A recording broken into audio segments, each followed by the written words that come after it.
আসসালামু আলাইকুম। এদের কথাবার্তা শুনলে পরে ভাই মরা মানুষেরও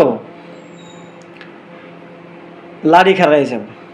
এদের কথাগুলো একবার শুনেন, আপনারা দেখেন আপনাদের মনে কেমনটা লাগে, এরপরে কথা বলতেছি। কথা মনে রাখবেন, বিভিন্ন মসজিদের হুজুরদের দিকে নজর রাখবেন। হুজুররা তালিমের নামে জামাতের প্রসঙ্গ উঠাইয়া মানুষকে জামাতের দিকে ধাবিত করার চেষ্টা করে। ওই হুজুর যেন আপনাদের এলাকায় কোনো ইয়ে না করতে পারে, মসজিদে ইমামতি করতে না পারে। সাথে সাথে আপনারা আমাদেরকে জানাবেন, আপনাদের টিম লিডার আছে তাকে জানাবেন, আমাকে এবং সেলিম ভাইকে জানাবেন। সাথে সাথে তার বিরুদ্ধে ব্যবস্থা নিতে হবে। আপনারাও আপনাদের এলাকার সেই সমস্ত হুজুরদের ব্যবস্থা নিতে পারবেন না? আপনারা পারবে, কিন্তু আমাদেরকে জানাবে। মসজিদের মধ্যে কোন ধরনের ধর্মীয় অনুষ্ঠান করতে পারবে না, পলিটিক্যাল কোন কাজ করতে পারবে না। মসজিদ হলো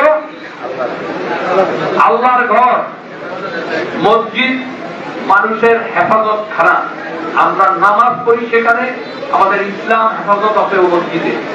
ব্যাপারটা তো এরকমই নাকি? সুতরাং কোন আমরা যেই মাযহাবে আমরা বড় থেকে ছোট হয়েছি, আমরা সেই মাযহাবে মসজিদে নামাজ পড়তে যাব। কোন হুজুর যদি কোন ধরনের এ ধরনের বিভক্তিমূলক পরামর্শ দেয়, আপনারা রাজনৈতিক পরামর্শ দেয়, আপনাকে তাদেরকে ছাড়বেন না। তাদের বিরুদ্ধে ব্যবস্থা আমাদেরকে বলবেন, আমরা নেব। দেশটা কি তোদের বাপের টাকায় কিনা? আসলে কি এরা মনে হয় বিএনপির রাজনীতি আমি আগে দেখি নাই। গত 16 বছর বিএনপি তো ছিল না, বিএনপির রাজনীতি আমি দেখি নাই। কিন্তু এখন আমাদের মতো ইয়াং যারা আছে তারা হয়তো বা দেখতেছে, তারা এখনো ক্ষমতায় আসেনি, তাতেই যে তাদের যে অবস্থা, এখনই যে হুমকি ধুমকি।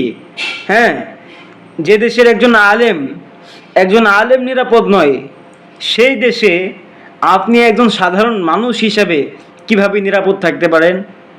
একজন মসজিদের ইমাম যদি নিরাপদ না হয়, তাহলে আপনি একজন সাধারণ মানুষ হিসাবে কিভাবে তাদের কাছে নিরাপদ থাকবেন?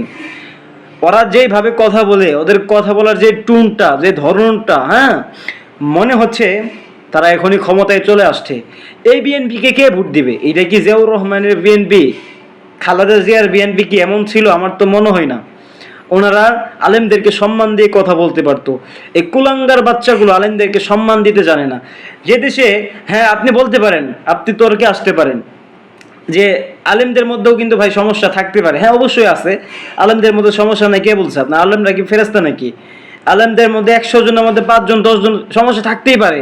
মাথায় টুপি থাকলে যে সে আল্লাহর ওলি হবে, বিষয়টা তো এমন না।